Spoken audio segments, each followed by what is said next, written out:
ધોરણ 6 પ્રકરણ 6 મૌર્ય યુગ ચંદ્રગુપ્ત અને સમ્રાટ અશોક।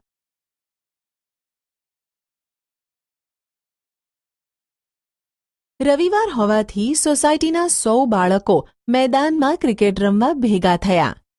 ભવ્ય અને જલ્પે ટીમ પાડી।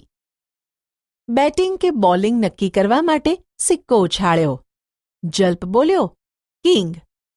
સિક્કો હવામાંથી નીચે જમીન પર પડ્યો। કિંગ પડ્યો એટલે જલ્પે બેટિંગ માંગી।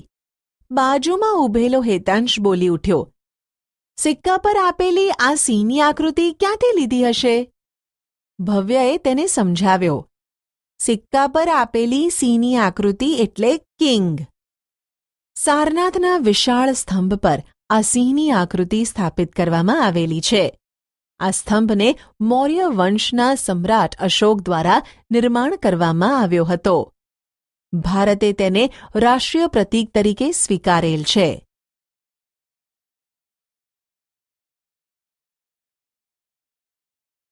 મૌર્ય વંશ સ્થાપક અને શાસક। 1. ચંદ્રગુપ્ત મૌર્ય મૌર્ય વંશના સ્થાપક। ઈસવીસન પૂર્વે 321 થી ઈસવીસન પૂર્વે 297।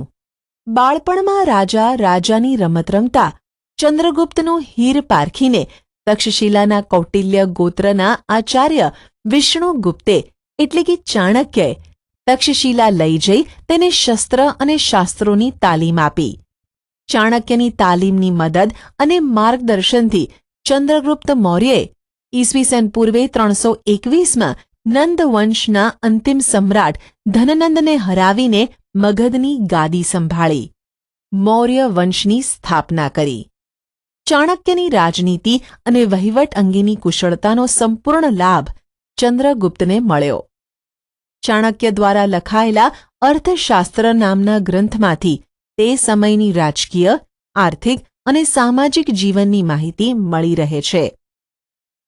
ચંદ્રગુપ્તની તમામ સિદ્ધિઓમાં ચાણક્યના મુત્સુદ્દીગીરીવાળા માર્ગદર્શને ઘણો મહત્વનો ભાગ ભજવ્યો હતો।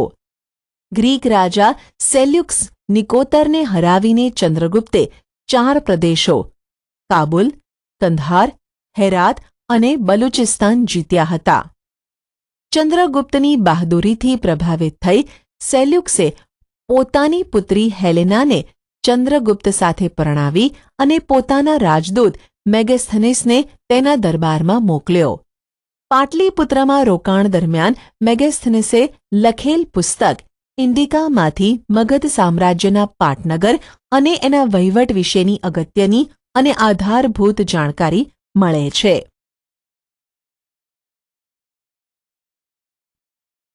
રાજ્ય વિસ્તાર। ચંદ્રગુપ્તે પોતાની વીરતા અને ચાણક્યની રાજનૈતિક કુશળતાથી પોતાની સત્તાનો પ્રસાર ભારતના અન્ય પ્રદેશોમાં કરી સમગ્ર ભારત પર એક સાર્વભૌમ સત્તા સ્થાપવાનો પ્રયત્ન કર્યો। ઉત્તરમાં અફઘાનિસ્તાન, પેશાવર, કંધારથી લઈને પૂર્વમાં બંગાળ સુધી તેનું શાસન હતું। પશ્ચિમ ભારત પર પણ એની સત્તા હતી। સૌરાષ્ટ્રમાં પણ તેનું શાસન હોવાનું તથા પુષ્યગુપ્ત નામના વૈશ્ય અમાત્યને ત્યાંના રાષ્ટ્રીય એટલે કે રાજ્યપાલ તરીકે નિમ્યા હોવાનું આધારોમાં જણાવેલ છે। સૌરાષ્ટ્રમાં આવેલ ગિરિનગર જૂનાગઢના ગિરનાર પર્વતમાંથી નીકળતી નદીઓ પર બંધ બાંધીને પુષ્યગુપ્તે સુદર્શન તળાવનું નિર્માણ કરાવ્યું હતું। દક્ષિણ ભારતના કોંકણ, કર્ણાટક, મહારાષ્ટ્ર વગેરે પ્રદેશો પણ મગધ સામ્રાજ્યનો એક ભાગ હતા। વાયવ્યમાં છેક પશ્ચિમ ગાંધાર, અફઘાનિસ્તાન સુધીના પ્રદેશો પણ ચંદ્રગુપ્તની સત્તા હેઠળ હતા। આમ સમગ્ર ભારત પર મૌર્ય સામ્રાજ્યની સાર્વભૌમ સત્તા પ્રવર્તતી હતી। જાણવા જેવું રાજદૂત, એલચી એક રાજ્યનો બીજા રાજ્યમાં મોકલવામાં આવતો પ્રતિનિધિ। ભારતમાં આવેલ અન્ય દેશોની એલચી કચેરીઓના કાર્ય વિશે તમારા શિક્ષક પાસેથી જાણકારી મેળવો। ચંદ્રગુપ્તે તેના જીવનનો અંતિમ સમય જૈન મુનિ ભદ્રબાહુ સાથે મૈસૂર હાલ કર્ણાટકના શ્રવણબેલગોળામાં વિતાવ્યો હતો। ઈસવીસન પૂર્વે 297માં તે મૃત્યુ પામ્યો। ચંદ્રગુપ્તે 24 વર્ષ રાજ્ય કર્યાનું અને છેલ્લા વર્ષોમાં તેણે જૈન ધર્મ અપનાવ્યાની વાત જૈન પુરાણોમાંથી મળી આવે છે. ભારતમાં મૌર્ય વંશની સ્થાપના પહેલાનો ઇતિહાસ આદ્ય ઇતિહાસ તરીકે ઓળખવામાં આવે છે.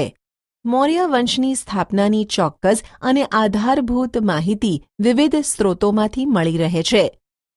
ચંદ્રગુપ્ત મૌર્ય દ્વારા વિષ્ણુગુપ્ત ચાણક્યની મદદથી સ્થાપવામાં આવેલું મૌર્ય સામ્રાજ્ય ભારતનું પ્રથમ ઐતિહાસિક સામ્રાજ્ય કહેવાય છે. મૌર્ય વંશની જાણકારી મેળવવાના સ્ત્રોત. ક્રમ, કૃતિ, લેખક. 1. અર્થશાસ્ત્ર, આચાર્ય વિષ્ણુગુપ્ત ચાણક્ય, કૌટિલ્ય. 2. ઇન્ડિકા, મેગસ્થનીસ. 3. દીપવંશ અને મહાવંશ, બૌદ્ધ ગ્રંથો, સિલોન. 4. મુદ્રા રાક્ષસ, નાટક, વિશાખદત્ત. આ ઉપરાંત મૌર્ય સમ્રાટોએ કોતરાવેલ શિલાલેખો, સ્તંભલેખો, ગુફાલેખો, સ્તૂપો અને વિહારો વગેરેમાંથી પણ ઐતિહાસિક માહિતી પ્રાપ્ત થાય છે. વિચારો. વર્તમાન સમયમાં તમારે કોઈ વ્યક્તિ, વસ્તુ કે સ્થળ વિશે માહિતી મેળવવી હોય તો તમે કેવી રીતે મેળવો છો? Grand trunk road, GTR, Asia ખંડનો સૌથી જૂનો અને લાંબો મુખ્ય રોડ છે. આ રોડનું નિર્માણ સૌપ્રથમ ચંદ્રગુપ્ત મૌર્યના સમયમાં થયું હતું. તે તામ્રલિપિત થઈને તક્ષશિલા અને તક્ષશિલાથી મધ્ય એશિયાને જોડતો હતો. તે સમયે ગંગાના મેદાનથી ગંધાર સુધી આ રોડ વિસ્તરેલો હતો.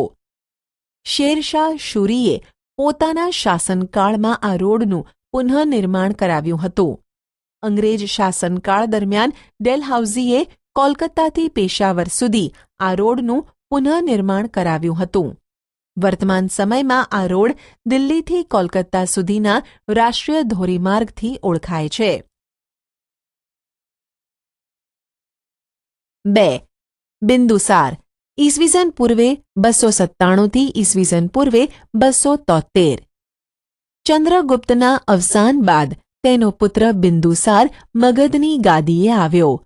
પિતા ચંદ્રગુપ્ત તરફથી વારસામાં મળેલું વિશાળ સામ્રાજ્ય યથાવત ટકાવી રાખી તેની ભેટ પુત્ર અશોકને આપી એ જ બિંદુસારની મોટામાં મોટી સિદ્ધિ ગણાય છે. બિંદુસારના શાસનકાળમાં રાજકુમાર સુશીમની તક્ષશિલાના અને રાજકુમાર અશોકની અવંતીના રાષ્ટ્રીય રાજ્યપાલ તરીકે નિમણૂક થઈ હતી. સુશીમના સમયમાં તક્ષશિલામાં થયેલ બળવાને નિયંત્રિત કરવામાં તે નિષ્ફળ રહ્યો. જ્યારે અશોકે આ કાર્ય સફળતાપૂર્વક પાર પાડી બળવો દબાવી દીધો. બિંદુસારે તેના શાસનકાળમાં કોઈ નવો પ્રદેશ જીત્યો ન હતો, પરંતુ ગ્રીક રાજ્યો સાથેના મૈત્રીભર્યા સંબંધો જાળવી રાખ્યા હતા. તેણે મગધની ગાદી પર લગભગ 25 વર્ષ સુધી રાજ્ય કર્યું.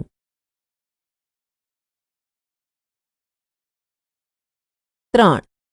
સમ્રાટ અશોક, ઈસવીસન પૂર્વે 273 થી ઈસવીસન પૂર્વે 232.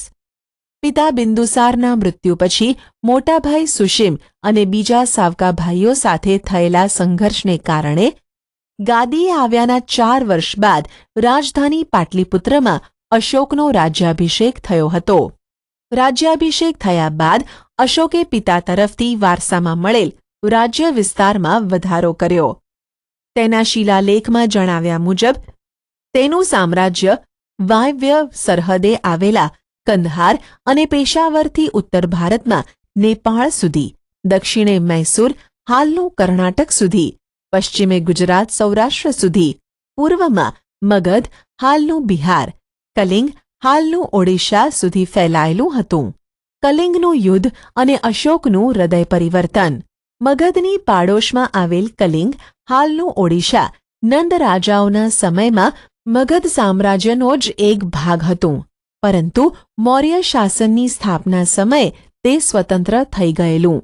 કલિંગને ફરીથી મગધ સામ્રાજ્યનો ભાગ બનાવવાની મહત્વાકાંક્ષા રાખનાર અશોકે રાજ્યાભિષેક પછીના 8મા વર્ષે એટલે કે ઈસવીસન પૂર્વે 261 કલિંગના રાજા જયંત સામે યુદ્ધ જાહેર કર્યું. આ યુદ્ધમાં અશોકનો વિજય થયો. યુદ્ધમાં વિજય મેળવ્યા બાદ યુદ્ધભૂમિ અને નગરમાં ફરતા અશોકે બધે જ દુઃખ અને શોકનું વાતાવરણ જોયું. યુદ્ધમાં થયેલ ખુવારી અને સ્ત્રીઓ બાળકોને રડતા જોઈને કલિંગ પર મેળવેલી જીતનો આનંદ ઓસરી ગયો. અશોકના મનની શાંતિ હણાઈ ગઈ. યુદ્ધમાં થયેલી ખુવારીને કારણે અશોકના હૃદયમાં ભારે સંતાપ અને પશ્ચાતાપની લાગણી જન્મી. યુદ્ધની નિરર્થકતા સમજાઈ જવાને કારણે કલિંગનું યુદ્ધ તેના જીવનનું અંતિમ યુદ્ધ બની રહ્યું. બૌદ્ધ સાધુ ઉપગુપ્તના ઉપદેશથી તેણે શસ્ત્રોનો ત્યાગ કરી શાસ્ત્રોનું શરણ લીધું. બૌદ્ધ ધર્મ અંગીકાર કરી અશોક રાજદ્વારી પુરુષમાંથી ધર્માનુરાગી અશોક બની ગયો. અશોક પહેલો એવો શાસક હતો જેણે શિલાલેખો દ્વારા પોતાનો સંદેશ પ્રજા સુધી પહોંચાડવાનો પ્રયત્ન કર્યો. અશોકના મોટા ભાગના અભિલેખોની ભાષા પ્રાકૃત અને લિપિ બ્રાહ્મી છે. બ્રાહ્મી લિપિ. આધુનિક ભારતની મોટા ભાગની લિપિઓ બ્રાહ્મી લિપિમાંથી વિકસી છે. અહીં તમે અ અક્ષર જુદી જુદી લિપિઓમાં જોઈ શકો છો.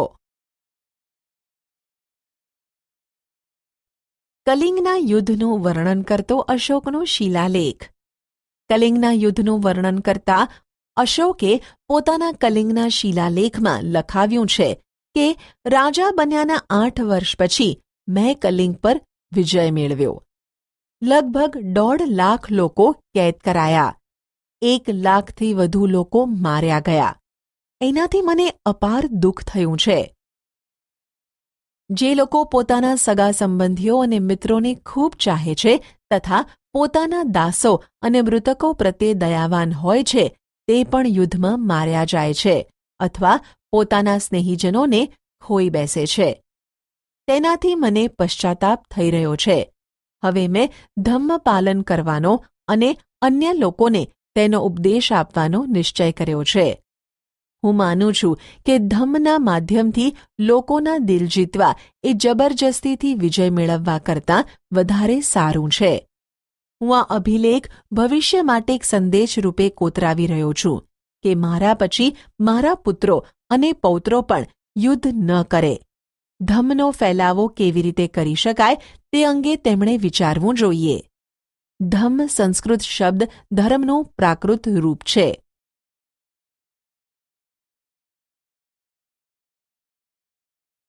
વિચારો. કલિંગના યુદ્ધ પછી અશોકના વિચારોમાં શું પરિવર્તન આવ્યું? ગુજરાતના જૂનાગઢમાં ગિરનાર પર્વત તરફ દામોદર કુંડ જતા અશોકનો શિલાલેખ મળી આવેલ છે જે પ્રાકૃત ભાષામાં લખાયેલ છે. આ શિલાલેખમાં 3 રાજવીઓના લેખો છે.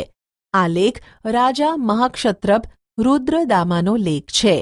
આ લેખમાં મૌર્ય રાજા ચંદ્રગુપ્તના રાષ્ટ્રીય પુષ્યગુપ્ત દ્વારા નિર્માણ કરવામાં આવેલ સુદર્શન તળાવ એટલે કે જળાશય અને અશોકના રાષ્ટ્રીય યવનરાજ દ્વારા સિંચાઈ માટે તેમાંથી નહેરો કાઢવાની વિગતો આપવામાં આવેલ છે. જે સ્થળોએ અશોકના શિલાલેખો મળ્યા છે તેની વધુ માહિતી માટે નકશો 6.2નો અભ્યાસ કરવો. વિચારો.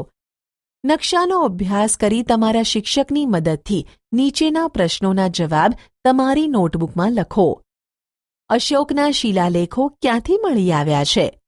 આ સ્થળો વર્તમાન સમયમાં ક્યાં આવેલા છે તે શોધો.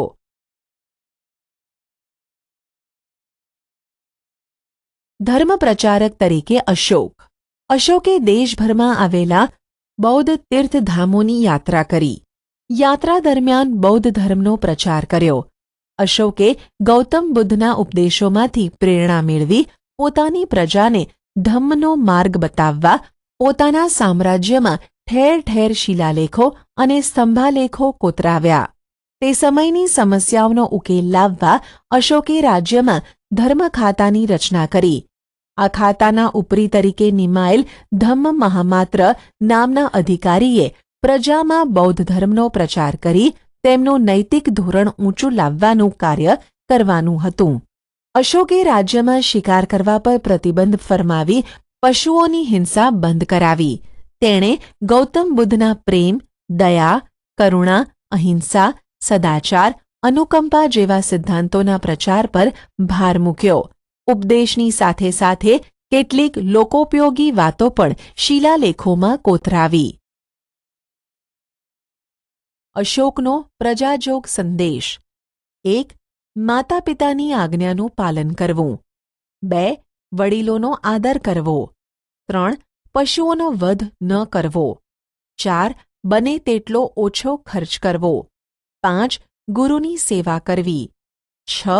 સ્ત્રીઓ અને નોકરો પ્રત્યે માયાળું વર્તન રાખવું. 7. બ્રાહ્મણો અને શ્રમણોને દાન આપવું. 8.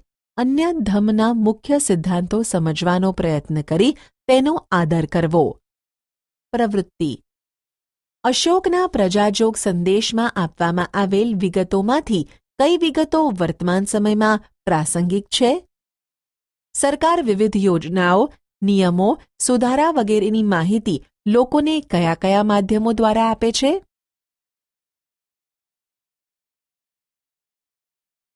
અશોકે ઈસવીસન પૂર્વે 251માં પાટલીપુત્રમાં મોગલી પુત્ત તિસ્સાના અધ્યક્ષપદે ત્રીજી બૌદ્ધ પરિષદ બોલાવી. આ પરિષદનો મુખ્ય હેતુ બૌદ્ધ ધર્મમાં ઊભા થયેલા મતાંતરો દૂર કરી ધાર્મિક એકતા સ્થાપવાનો હતો. અશોકે ભારતના કાશ્મીર, ગાંધાર, ચોલ, પાંડ્ય અને કેરળ રાજ્યોમાં બૌદ્ધ ધર્મનો પ્રચાર કર્યો હતો. સમ્રાટ અશોકે Brahmadesh, Myanmar, Ceylon, Sri Lanka, Syria, Egypt, Macedonia વગેરે દેશોમાં ધર્મપ્રચાર માટે ધર્મપ્રચારક મંડળો મોકલ્યા. અશોકે પુત્ર મહેન્દ્ર અને પુત્રી સંઘમિત્રાને બૌદ્ધ ધર્મના પ્રચાર માટે સિલોન મોકલ્યા હતા. આમ અશોકે પોતાના શાસન દરમિયાન બૌદ્ધ ધર્મને રાજ્યાશ્રય આપ્યો. અશોકે ધર્મપ્રચાર ઉપરાંત પ્રજા કલ્યાણના કાર્યો પણ કર્યા હતા. અશોકે માનવ અને પશુઓની સારવારની વ્યવસ્થા કરી.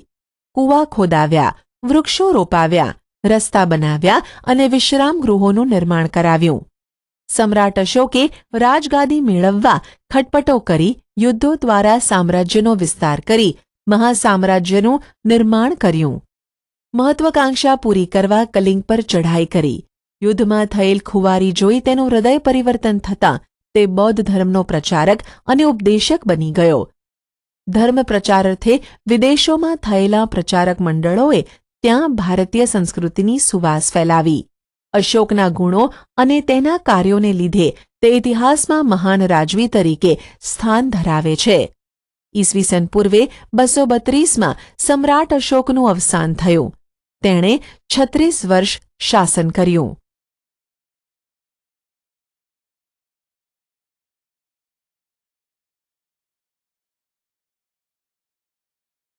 મૌર્ય યુગનું વહીવટી તંત્ર.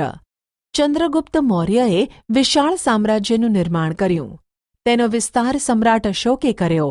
વિશાળ મૌર્ય સામ્રાજ્યના વિભાગ પાડી તેનો સુવ્યવસ્થિત વહીવટ ચલાવવા માટેનું આયોજન ચંદ્રગુપ્તના મુખ્યમંત્રી અને પ્રખર રાજનીતિજ્ઞ વિષ્ણુગુપ્ત ચાણક્ય એટલે કે કૌટિલ્ય દ્વારા કરવામાં આવ્યું હતું. આ સમયમાં વહીવટી તંત્રના 3 વિભાગો એટલે કે અંગો હતા. કેન્દ્રીય, પ્રાંતીય, પ્રાદેશિક એટલે કે સ્થાનિક.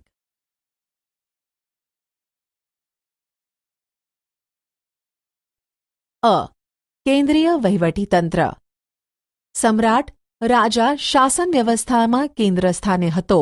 તે સામ્રાજ્યનો વહીવટી, લશ્કરી અને ન્યાયતંત્રનો વડો હતો. તેનું પદ વંશ પરંપરાગત હતું. પાટલીપુત્ર અને તેની આજુબાજુનો પ્રદેશ સમ્રાટના સીધા અંકુશ હેઠળ હતો. તે મંત્રીઓ અને ઉચ્ચ અધિકારીઓની મદદથી વહીવટ ચલાવતો. ચાણક્ય, કૌટિલ્યએ કુલ 18 ખાતાઓ દર્શાવ્યા છે, જેમાંથી મુખ્ય ખાતાઓ અને તેના ઉપરી વડા નીચે મુજબ છે.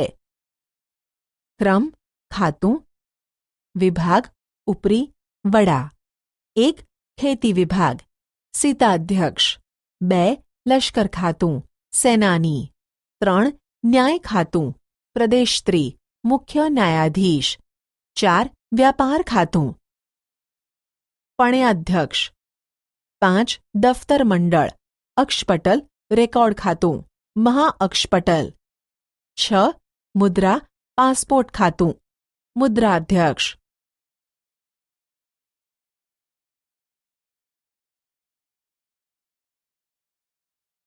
બ.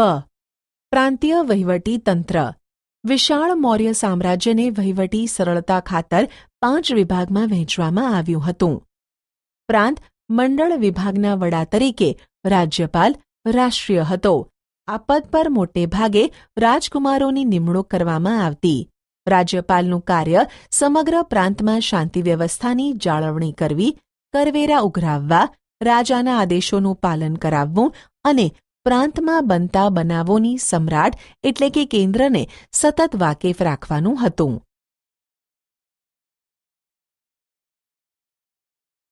ક. પ્રાદેશિક સ્થાનિક વહીવટીતંત્ર વહીવટી સરળતા માટે કોઈ પણ પ્રાંતને આહાર, જિલ્લા સ્થાનીય અને આહારને પ્રદેશ સંગ્રહણ તાલુકામાં વહેંચવામાં આવતો. આહારનો અધિકારી રાજુક, આહારપતિ કે સ્થાનિક અને પ્રદેશનો અધિકારી પ્રાદેશિક ગોપ કહેવાતો. વહીવટીતંત્રનું નાનામાં નાનું એકમ ગ્રામ હતું. તેનો ઉપરી ગ્રામીણ કહેવાતો.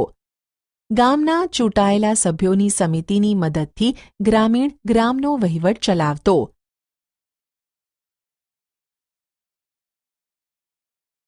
સમ્રાટ અશોકના ઉત્તરાધિકારીઓ તથા મૌર્ય વંશનું પતન સમ્રાટ અશોકના મૃત્યુ બાદ તેના ઉત્તરાધિકારીઓ વિશે બ્રાહ્મણ, જૈન અને બૌદ્ધ ગ્રંથોમાંથી જુદી જુદી માહિતી મળે છે. પુરાણોમાં આપેલ માહિતી મુજબ મૌર્ય વંશમાં થઈ ગયેલ કુલ 9 કે 10 રાજાઓએ કુલ મળી 137 વર્ષ શાસન કર્યું હતું. બૌદ્ધ ગ્રંથોમાં જણાવ્યા મુજબ અશોક પછી અનુક્રમે કુણાલ, સંપ્રતિ, શાલિસુખ, જયલોક, દશરથ, દેવવર્મા, શતધન્વા અને બૃહદ્રથ રાજાઓ થઈ ગયા. મૌર્ય વંશના અંતિમ રાજા બૃહદ્રથના નિર્બળ શાસનનો લાભ લઈ તેના સેનાપતિ પુષ્યમિત્ર શુંગે લશ્કરી કવાયત જોવાના બહાને બોલાવી તેની હત્યા કરી. આમ ઈસવીસન પૂર્વે 185માં પુષ્યમિત્ર શુંગે મગધની ગાદી પર શુંગ વંશની સ્થાપના કરી મૌર્ય વંશનો અંત આણ્યો.